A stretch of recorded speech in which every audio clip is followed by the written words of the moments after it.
Ahora vamos a hablar acerca de la validación de instrumentos o nuevos métodos de medición.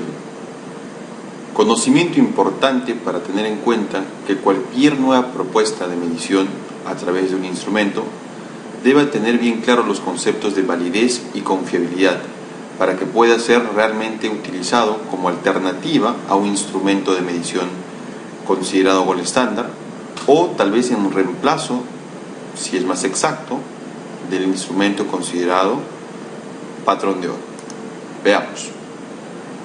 El término de validación, en otras palabras, quiere decir que yo pueda reemplazar una nueva propuesta de medición, es decir, un nuevo instrumento o método de medición, en reemplazo de uno convencional o gold estándar o alternativo al gold estándar, porque no necesariamente tienes que reemplazarlo. También podrías tener doble alternativa para hacer una medición de una variable en específico. Veamos. En cefalometría nosotros teníamos que tomar radiografías laterales de cabeza para hacer análisis cefalométricos. Comenzamos con las radiografías convencionales, luego pasamos a equipos digitales y posteriormente estamos trabajando ahora en Combine, en tomografías computarizadas. Sin embargo, el proceso de todo lo que es el reemplazo, digamos, de lo que es lateral convencional a Combine todavía no está dado. Esto a razón de que los análisis cefalométricos fueron realizados todos en radiografía lateral de cabeza y ninguno en tomografía. Para esto hay que entender que hay diferencias en cuanto a la magnificación, en cuanto a la calidad de imagen, en cuanto a todas las características que engloban una determinada técnica, en este caso de radiografía o de tomografía.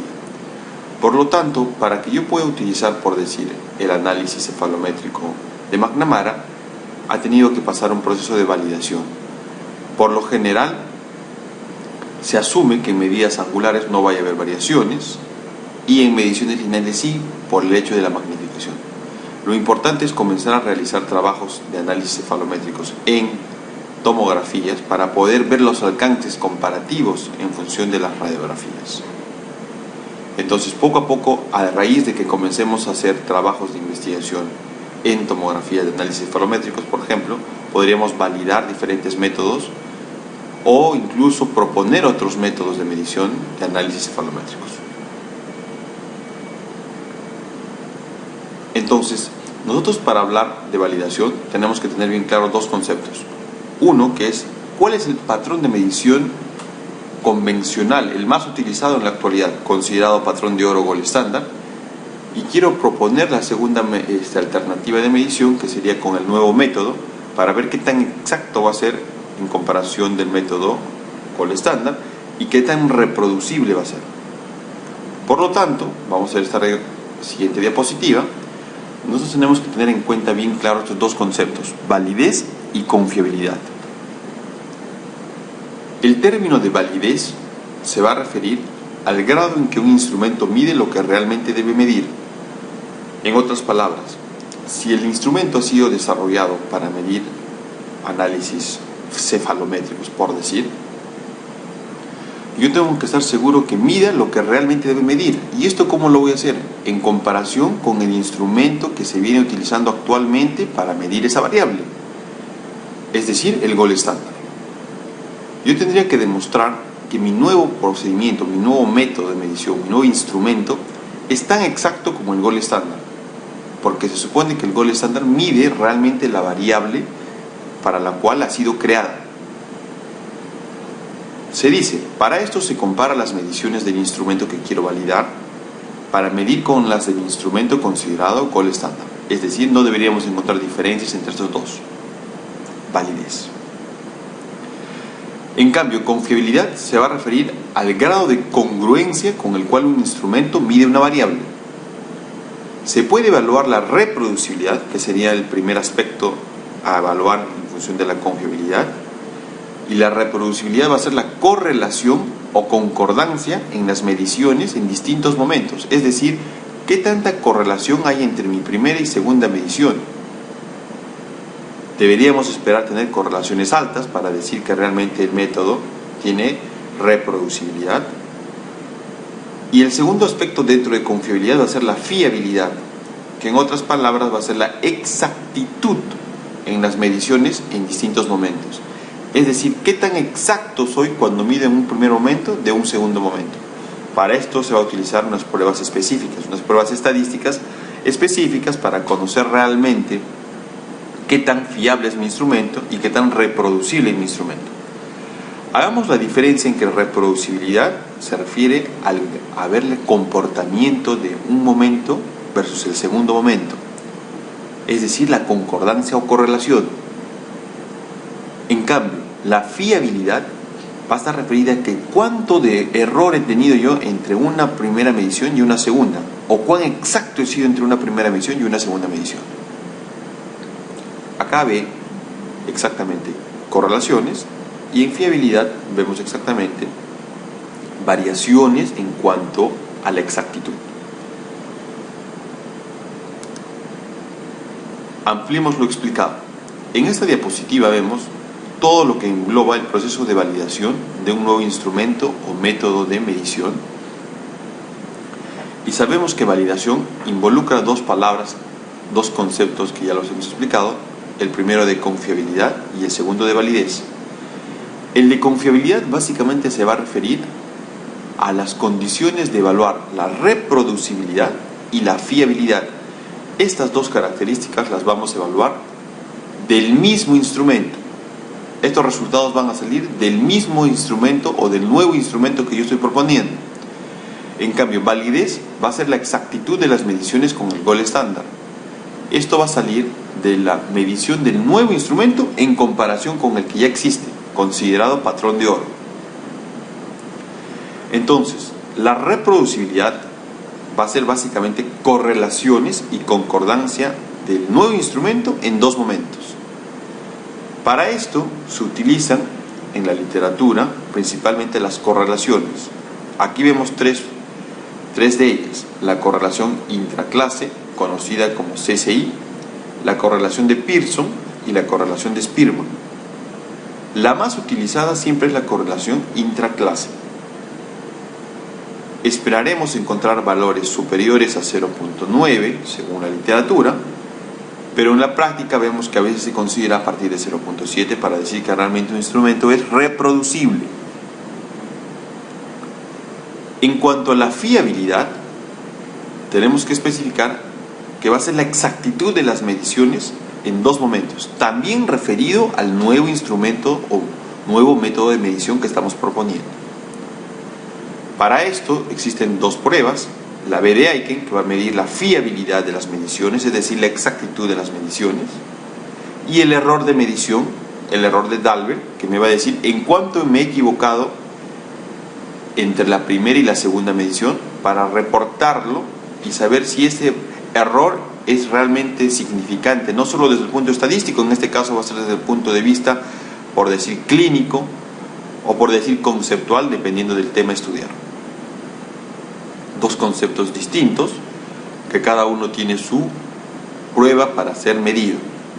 Se supone que si yo quiero validar un instrumento, tengo que pasar las dos pruebas para dar por válido en la parte de confiabilidad mi instrumento.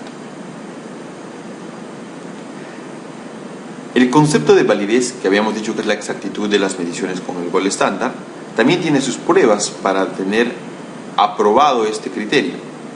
Dentro de las más utilizadas tenemos el t-test o el t-student pareado, pero también se podría utilizar la prueba de signo de rangos asignados de Wilcoxon en el caso de que no haya distribución normal de los datos. Este va a ser en el caso de que haya distribución normal de los datos, y el segundo en el caso que no haya distribución normal. Es decir, que no haya mucha dispersión. Eso quiere decir. Entonces, lo que yo busco es encontrar si hay o no hay diferencias significativas en el promedio de las mediciones con el nuevo instrumento respecto al método convencional. Entonces, yo esperaré no encontrar diferencias significativas, lo que me va a decir que realmente lo que he medido con un método va a ser igual a lo que he medido con el gold estándar, porque no habré encontrado diferencias significativas. Por el contrario, si las encontrara, querría decir que tengo problemas de validez, porque lo que he encontrado con un método difiere estadísticamente de lo que he encontrado con el gold estándar. Estos son los conceptos que tenemos que tener claro al momento de realizar una validación. En la literatura vamos a encontrar siempre diversas formas de utilización de procesos de validación, incluso validaciones incompletas donde solo han hecho la validación de la confiabilidad o solo de la validez o incluso solo de la reproducibilidad. Lo ideal es que hagamos los tres conceptos, ¿no? Incluyéndose confiabilidad como si fuesen reproducibilidad y fiabilidad y el de validez. De esta manera estaríamos asegurando que nuestro instrumento realmente es o está validado. Si nosotros encontramos en la literatura diferentes fuentes de medición, no necesariamente las demos porque ya han sido validadas. A veces algunas son utilizadas de manera heredada, vamos a decir, o tradicional, lo cual no significa necesariamente que han tenido que ser sujetos de un proceso de validación. Pero, debido a que se ha masificado su utilidad, muchas veces la aplicamos como si ya estaría validada. En algunos casos da buenos resultados, en otros no necesariamente. Lo importante es que nosotros apliquemos estos tres conceptos al momento de generar una nueva forma de medición o un nuevo instrumento. Veamos algunos ejemplos.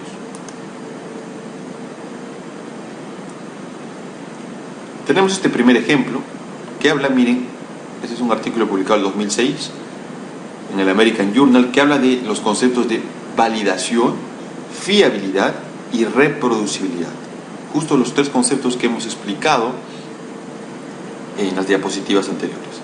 En este caso lo que buscan es validar, ¿no?, la forma de medir distintos análisis, entre ellos el análisis de Bolton, entre los modelos de yeso convencionales y los modelos digitales. Es decir, reemplazar la medición que se hacía en los modelos en físico por la medición en modelos virtuales. Yo quiero proponer este nuevo método de medición, por lo tanto tengo que saber si es tan exacto como medirlo físicamente. Entonces tengo que hacer un proceso de validación. Veamos cómo lo hicieron. Acá les he segmentado algunas secciones del artículo específicas para que podamos entender el proceso de medición.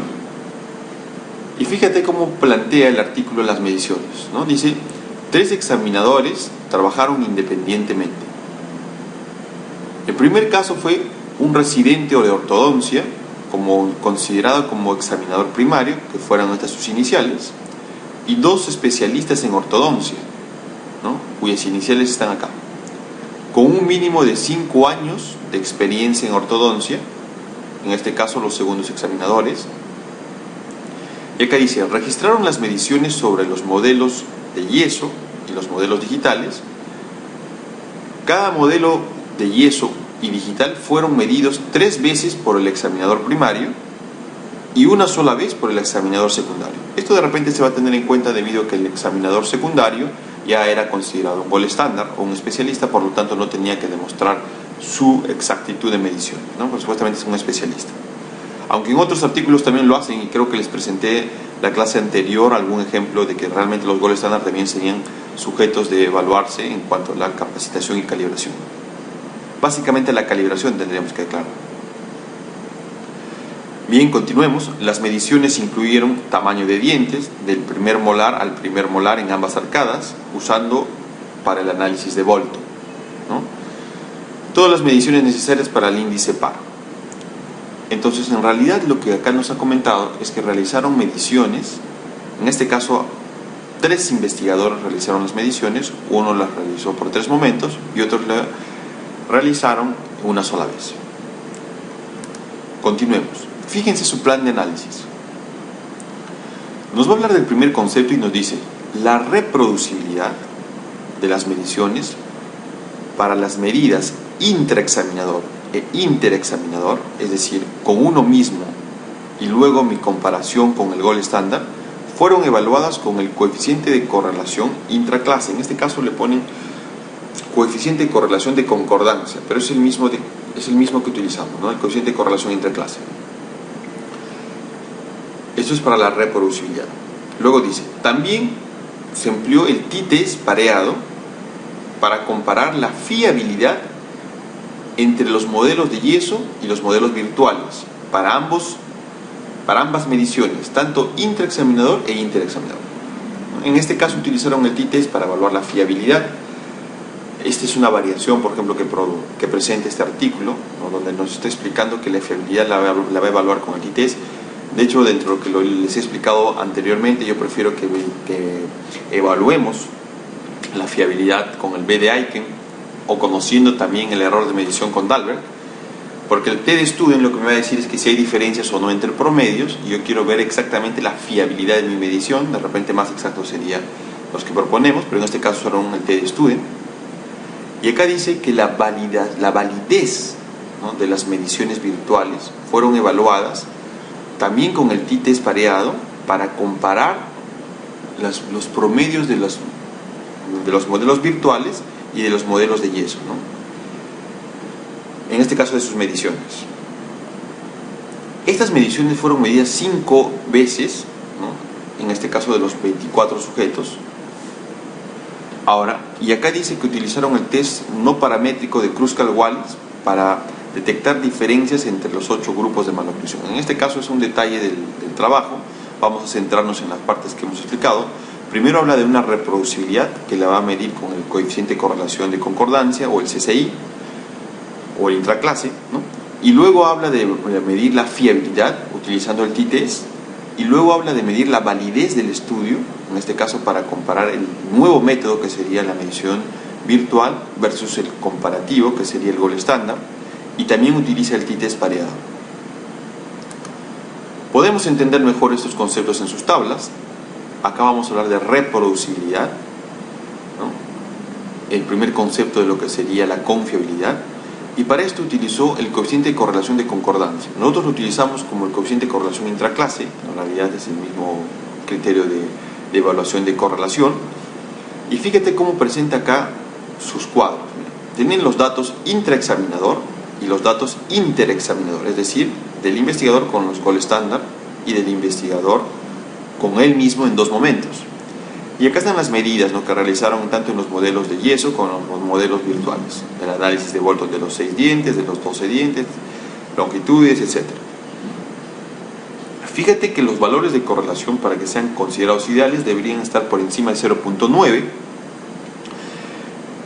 y según la práctica de la publicación de artículos se acepta hasta 0.7, pero recordando siempre que lo ideal es mayor a 0.9.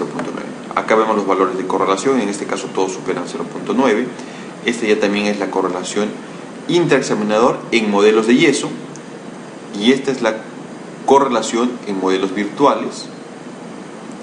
Acá vemos algunos que no superan al 0.9, pero sí superan al 0.7. Este sería el interexaminador en modelos de yeso. Vemos que casi todos superan el 0.9, excepto la segunda, pero supera el 0.7. Y en los modelos virtuales, ¿no?, excepto los 2 primeros, todos superan el 0.9, pero superan todos el 0.7.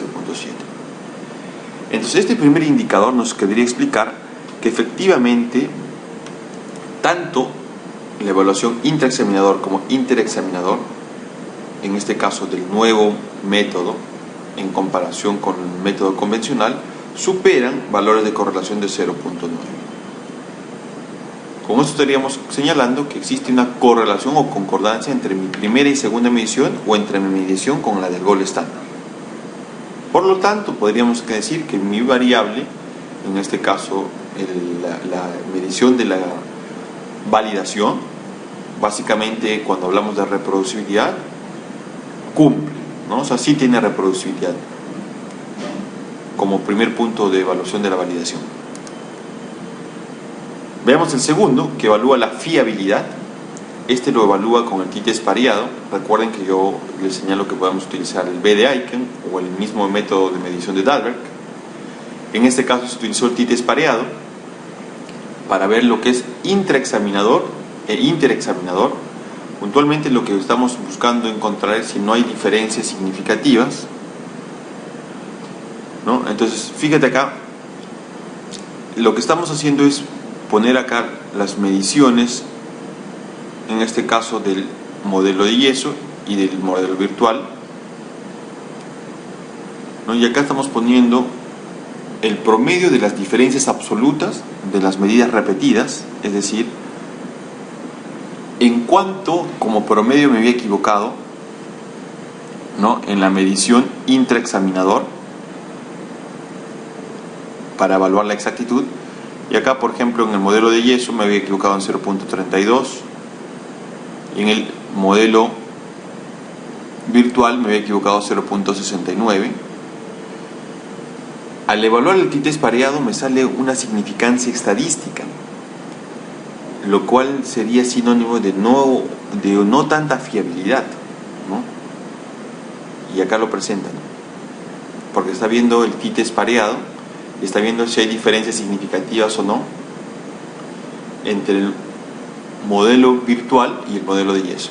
En este caso, estos valores deberían ser por encima de 0.05 para realmente ser considerados como exactamente iguales, vamos a decir. Imagino que acá lo que están viendo es que las diferencias son pequeñas y que no son clínicamente relevantes, producto de que estamos hablando de 0.38 milímetros, 0.5 milímetros, entonces clínicamente de repente esto no es relevante, estadísticamente sí lo es, pero clínicamente de repente no, por eso es que dan por superada esta prueba de fiabilidad. Pero ahí viene el análisis del lector crítico, en este caso del artículo de investigación. En el caso del interexaminador, acá lo que vamos a ver es las comparaciones, las diferencias absolutas entre sus mediciones, en este caso entre los modelos de yeso y los modelos virtuales. Por ejemplo, en la primera medida hay una diferencia de 0.49, en la segunda hay de 0.86, entonces hay una diferencia de menos 0.36 y también es significativo, ¿no? En este caso sí tenemos valores que no son significativos, por ejemplo el que estoy señalando con el cursor, el anterior, el 0.7, el segundo, ¿no? Y solo habría dos medidas donde sí habría diferencia significativa, que sería la primera, ¿no? Y la longitud mandibular de los 6 dientes en milímetros también sería significativa. Cuando yo busco la fiabilidad, básicamente busco la exactitud de mis mediciones. En este caso lo que estamos viendo es la diferencia absoluta de las medidas, ¿no? En este caso, ¿cuánto es que me he equivocado, ¿no? Con el gol estándar, en este caso del interexaminador, en modelos de yeso y en modelos virtuales? Se supone que debería haber una exactitud de lo que yo me equivoco con el gol estándar o incluso de lo que yo me equivoco en la nueva propuesta, o lo ideal sería que me equivoque menos todavía en la nueva propuesta, pero acá se ve que la tendencia es siempre equivocarse menos en el modelo de yeso. Se encuentran diferencias significativas excepto en algunas mediciones, ¿no? Pero las diferencias de los dos métodos en realidad no superan en ningún caso medio milímetro, por lo tanto clínicamente no es relevante el hablar de esta exactitud, ¿no? O sea, básicamente yo daría por pasado esta fase de fiabilidad en base al aspecto clínico y no necesariamente el aspecto estadístico. Eso es lo que normalmente pasa en las publicaciones, se van a dar ustedes cuenta. Normalmente uno desea que todos los valores sean altos, pero no necesariamente lo acompaña. Y eso es lo que ya va a juzgar el lector. Si estos valores fueran más altos, de hecho yo diría que no cumple con fiabilidad. Pero como son pequeños, clínicamente no son relevantes para el área, entonces daríamos por pasado esta fase. Veamos en cuanto a lo que es validez. En este caso lo que estamos comparando es la exactitud de mi método con el método convencional que ya existe, con el gol estándar, ¿no? Entonces acá ya también lo que hicieron fueron las mediciones hechas en 5 momentos por categoría, y acá están los modelos de yeso y los modelos virtuales. Es decir, cuando midieron 5 veces por 5 momentos cada una de las variables, acá se equivocaron en 0.51 en el modelo de yeso en la primera medida, y en el modelo virtual se equivocaron también 0.55.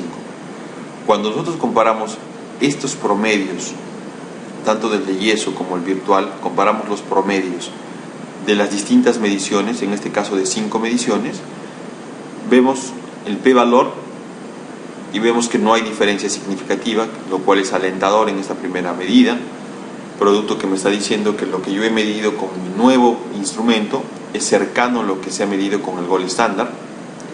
Si vemos las demás variables, acá tampoco hay diferencia significativa, acá sí la hay, acá sí la hay, acá no la hay y no la hay. Mayoritariamente no tenemos diferencia significativa, lo cual sería bueno, ¿no? En el caso de los que ha habido, fíjense, vamos a ver ese tercero, que corresponde a la longitud de los 6 maxilares en milímetros. En este caso el promedio ha sido 46.15 de lo que son las mediciones, de las 5 mediciones, en este caso ha sido 45.56. Hay una diferencia de 0.5 milímetros y estadísticamente sí hay diferencia. Igual apelamos a que la diferencia acá es de 0.5 milímetros, 59 milímetros, no es muy grande. Y en el siguiente, que también ha habido diferencia significativa, la diferencia entre los dos métodos es de 0.40 milímetros. Por más que sea estadísticamente significativo, es eso, estadísticamente, clínicamente es pequeño. Y para evaluar las mediciones en sus 5 momentos, acá utilizan la prueba de Kruskal-Wallis, que lo que hace es ver si hay diferencias significativas o no en las 5 mediciones, ¿no? Pero eso es básicamente un dato informativo del proceso, ¿no? En este caso de mediciones. Lo que nos importa a nosotros es el p-valor del t-test pareado para comparar lo que es el promedio del modelo de yeso con el promedio del modelo virtual en las distintas mediciones. En este caso, medidas por 5 veces, seguramente acá están expuestos los promedios para ser comparados posteriormente estos dos promedios del modelo yeso y el modelo virtual. Acá están las diferencias entre los promedios y acá sí hay diferencia significativa o no. Validez. Bien, veamos este segundo ejemplo que habla ya también de lo que es la fiabilidad del método que integra la fotografía y radiografía para obtener la posición natural de la cabeza en diagnóstico cefalométrico. Lo que se busca es que nosotros podamos hacer un análisis cefalométrico, en este caso, directamente ya podría ser en tomografía o podría ser directamente en la cefalometría, ¿no? Tratando de tener la posición natural de la cabeza del paciente, extrapolarla de la foto a la radiografía. En este caso utilizaron ángulos para hacer mediciones para poder extrapolar la posición natural de la cabeza de la foto a la radiografía y poder hacer las mediciones en radiografía de manera que obtengamos directamente las mediciones. En este caso toman 2 valores angulares y lo hacen en función de una línea vertical verdadera. Ahorita detalles de los métodos del trabajo no son relacionados a lo que queremos enfocar, básicamente el proceso de validación. Vamos a dar lectura a su análisis estadístico, ¿no? Y acá dice todas las mediciones, mejor dicho, todas las variables fueron medidas y sus definiciones se describen en la tabla 1. Los coeficientes de fiabilidad fueron calculados, ¿no? Como para las medidas interobservador, intersesión, que va a ser considerado en realidad como si fuese también intraobservador, porque son en 2 sesiones, es uno mismo el que está evaluando, intraobservador, y luego compara el intermétodo, ¿no? La fiabilidad intermétodo.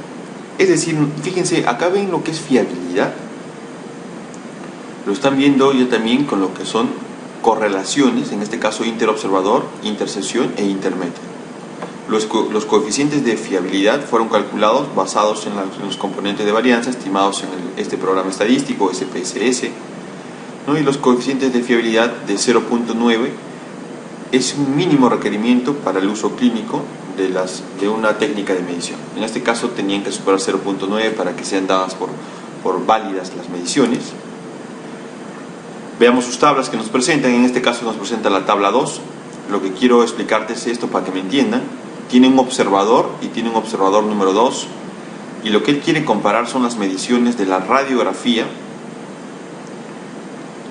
en un momento, con un segundo momento, con la fotografía en un primer momento y un segundo momento. Se supone que si la fotografía ha sido tomada en posición natural de la cabeza, las mediciones que yo voy a hacer en esta fotografía, cuando yo transfiera a la radiografía la postura natural de la cabeza y yo haga las mediciones en la radiografía, deberían ser las mismas. Por lo tanto, yo quiero validar el método de radiografía a través de la fotografía, que en este caso haría de gold estándar, ¿no? Por lo tanto, tengo que hacer la descripción de cada uno de los momentos de medición.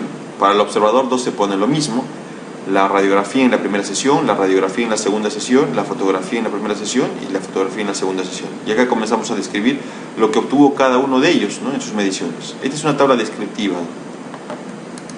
En esta siguiente sí vamos a ver lo que ya es el proceso de validación. Me habla de los coeficientes de fiabilidad, en este caso con sus intervalos de confianza al 95%, para las mediciones interobservador, intersesión o intraobservador e intermétodo.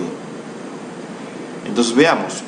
Acá primero nos van a poner los valores de CCI, del coeficiente de correlación intraclase, ¿no? En este caso, interobservador, ¿no? Y nos habla lo que han obtenido las mediciones entre los dos observadores que están siendo evaluados. En este caso, intraobservador, no hay diferencia. Tienen una muy buena correlación.